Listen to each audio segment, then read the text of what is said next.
and I have done that since high school. If you knew me in high school, I wore Adidas All-Stars like for 6 years in a row, every day of school. It was very cool in high school. Hi everybody, and welcome back to my channel. Today we're gonna be talking about a topic that I think is just endlessly interesting, and it's gonna be about how living out of a suitcase for a year changed my relationship to stuff. If you're brand new to my channel, my name is Katie, and I talk about gap years and study abroad and other stuff sometimes, you know, that's life. But if you're interested, I post new videos every Friday, so subscribe if you're not already. Give it a like, give this video a like, because that would be cool.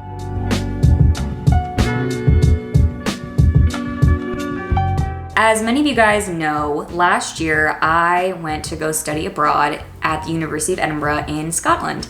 And I had to pack a year's worth of stuff into one suitcase. That experience, mixed with some other things that I'm gonna contextualize later in my life, sort of has led me to think about stuff in a different way than I did before I went to go study abroad.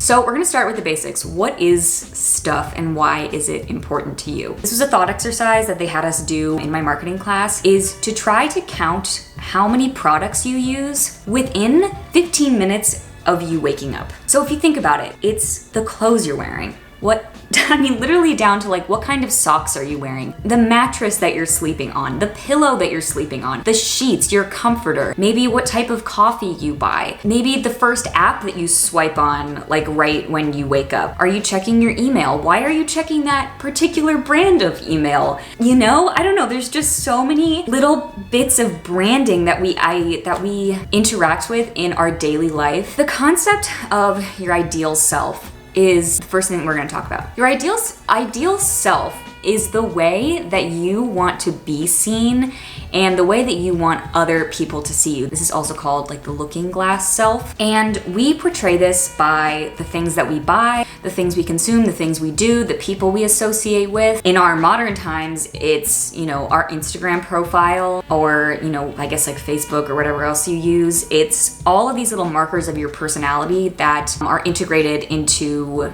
like sort of external things in your life, but they're not actually you. Like this video, this is so meta, but like this video you're watching is not actually me. It's a video of me that I have cut up and edited in its ideal form. Like I'm gonna cut out all the times that I'm like screaming about the leaf blower that's constantly in my parking lot outside. I'm just not gonna do that to you guys. And that's my ideal self. In an ideal world, I'm not that mad about the leaf blower outside. But we're not in that world, are we? Because there's no leaves in Charleston, but there is always somebody with a leaf blower outside, right when I turn on my camera to film. So there was this guy in like the 1980s who came up with this theory. His last name is Belk. You've probably heard this name if you've taken a marketing class in college, but he came up with the concept of your extended self. So based on several studies that he and colleagues conducted, Belk, 1988, summarized that the major categories of external self are our body, internal processes, ideas, and experiences,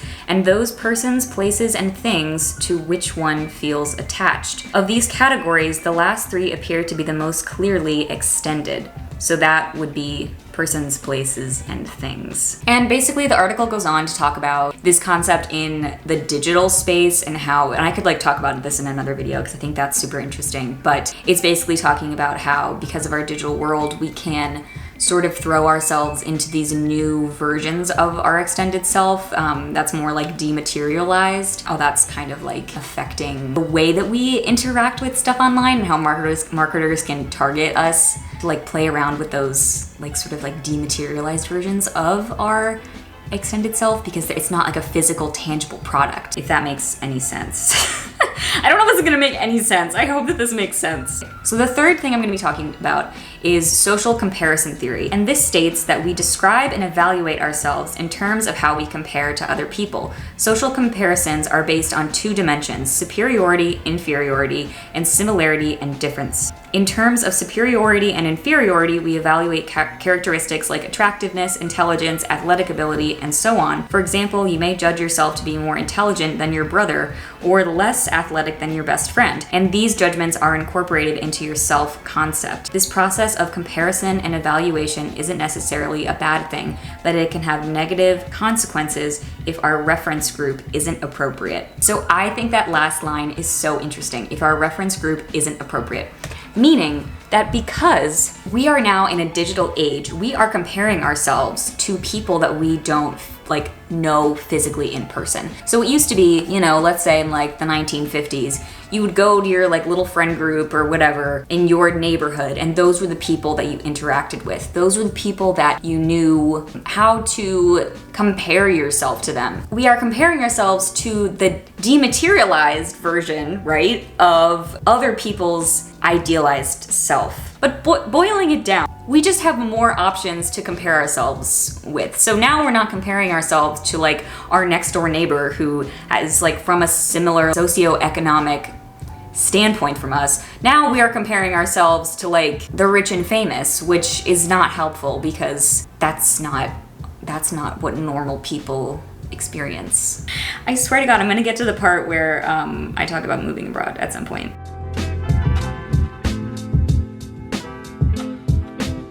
The things that we own also have this tug on our identity. And now, there's TikTok and all these other categories that you can identify with. I know right now there's the trend of the clean girl or the, I don't know, what else? What else kind of girls are there? That's just the one I keep hearing about because everyone's mad at Hailey Bieber right now, and but we buy things, even simple things, because we want to be perceived, or we want to perceive ourselves as that type of person. So maybe you're at the store and you saw an influencer who you think is a clean girl, and she bought this certain type of moisturizer. Maybe because you want to identify with that, you're gonna pick that one over the one that maybe works a little better for you or has packaging that's not as clean girl aesthetic. What happens to your relationship with stuff when you move abroad / have to pack it in one suitcase? And that's the only stuff that you get to identify with for a year. So in 2020 to 2021-ish, I worked as a blog writer for a Marie Kondo blog.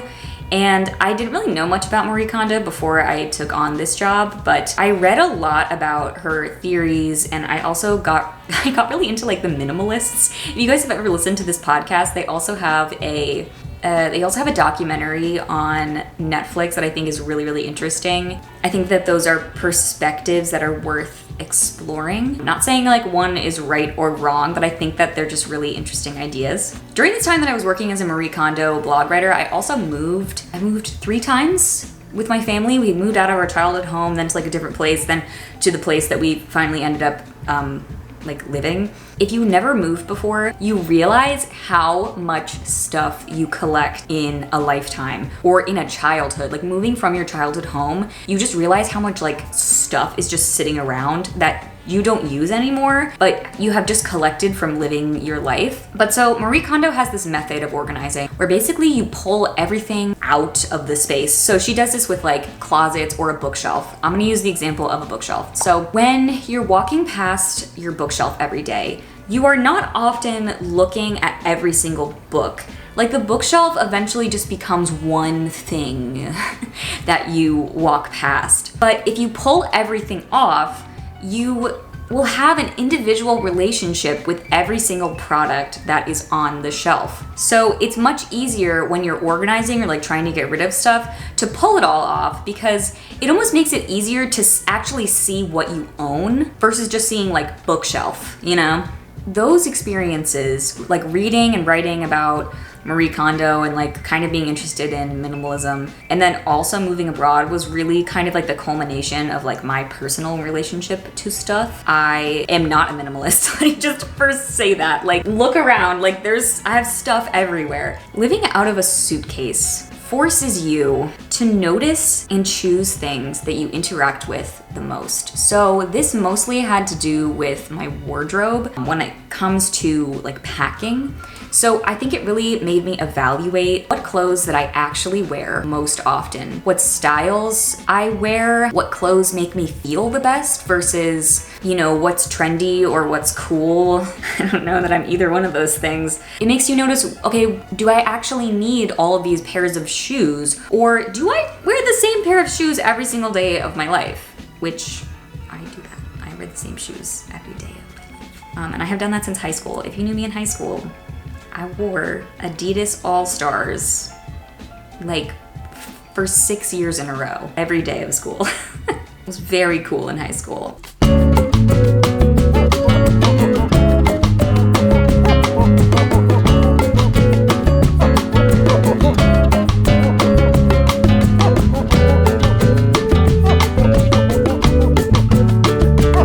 And then it also makes you question what is actually necessary for you to own for a couple of months. So even if you're going for study abroad just for a semester, like it really forces you to think about what you can live without. So when you come home, like I packed for this year in Charleston drastically different than I did my freshman year. I think that actually that would be a very interesting video to do because I feel like every single freshman ever overpacks. And you just like end up buying all of these things that you absolutely do not need for 1 year of your life. Yeah, I think that's really interesting versus like moving abroad. If you can only take a suitcase to college, you can probably live off of that. Yeah, unless you're going to like an apartment, then you have to bring furniture and stuff. But also a part of moving abroad is that you're in a completely different society. Your social comparison theory and your self-concept become very questionable when you move abroad because you start to realize, believe it or not, beyond the cell phone, you know, trends are completely different in other countries. Style is completely different in other countries. Even so much as like the products that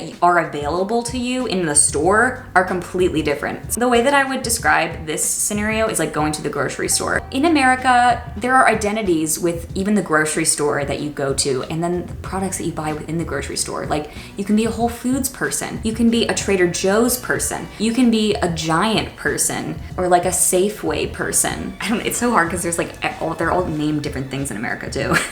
Like we don't have like two. So then like I don't know, in moving to the UK, like am I a Tesco person or am I a Sainsbury person? What's the difference? I have no idea. I'm just going to the place that's closest to me. And then that's the same for the products on the shelves. Like I am not buying one particular dish soap because, you know, it reminds me of my childhood, or it makes me feel like I'm being an environmental queen. Like unless it's, you know, greenwashed, I don't really know what I'm buying. I'm just buying what looks the cheapest on the shelf, to be honest. And this video is more about exploring an idea. I'm not really good at taking a side on all of this stuff because I think every person is gonna have different priorities in their life for what they buy for like a number of personal reasons. And it obviously starts with your socioeconomic status, how much money you have, you know, and that is personal and nobody's business as to why you buy the things that you do.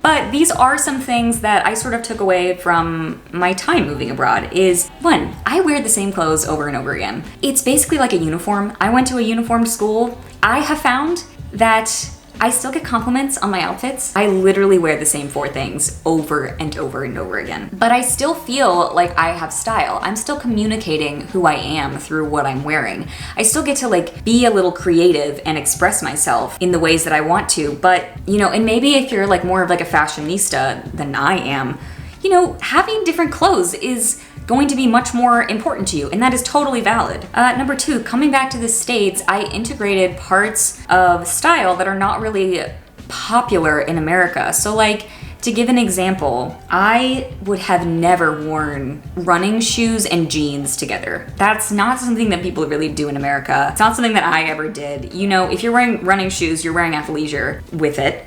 But over there, people just wear running shoes with jeans or pants. And it's just a very normal thing. And I got used to that last year and I really liked it. And it's really comfortable and I felt kind of cute in it. My sneakers make me a little bit taller than I am, so I wear them all the time now. And it's also, you know, it has forced me to really consider what I personally like and less so, what the society that I'm living in likes. And number 3 is I think more before I buy now. And this is honestly because of the culmination of experiences that I have told you guys about, and not just moving abroad, but I think moving abroad does have a really big part of it, is because last year, everything that I bought, I had to really question of whether it was going to be worth putting in my suitcase to come home, if I could fit it in there, what I would have to get rid of if I bought this new item. And that really changes the way that you interact with consuming things.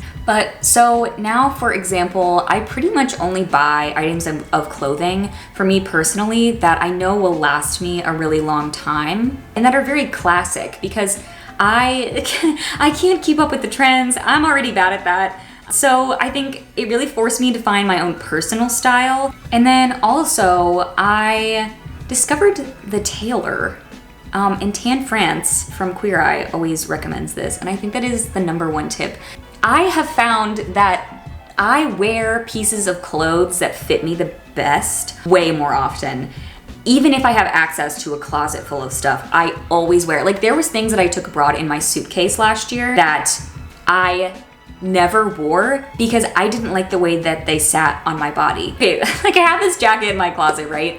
And I really, really like it, but it doesn't exactly fit me the way that I want it to. So at the moment, I am not in dire need of a new jacket, and I love this jacket that I bought. So instead of spending more money on a different jacket, I have a plan to save up and spend that little extra, shopping money on taking that jacket to a tailor instead, because I know that that outcome is better for my life. Basically, in conclusion, this conversation got a lot more general, and while I am talking about this in the context of moving abroad, it really is, these are ideas that can be explored by anybody. And whether you prefer to live more minimalist or maximalist lifestyle, questioning why you buy certain things, I think is really important. And making sure that it's coming from a place that feels good to you. It can help you save a little money. It can help you save the planet a little bit. It can,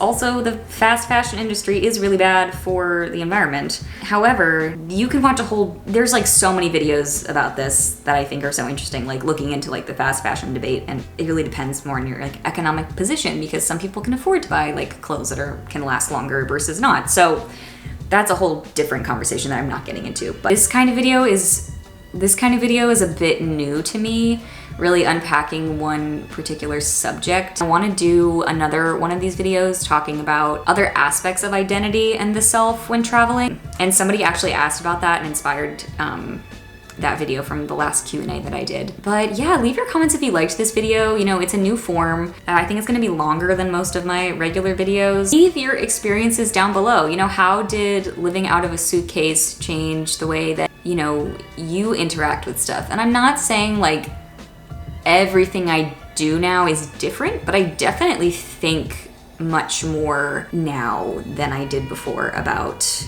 what I'm buying and why I'm buying it. And give this video a like if you liked it, and subscribe because I post new videos every Friday. Thanks for watching.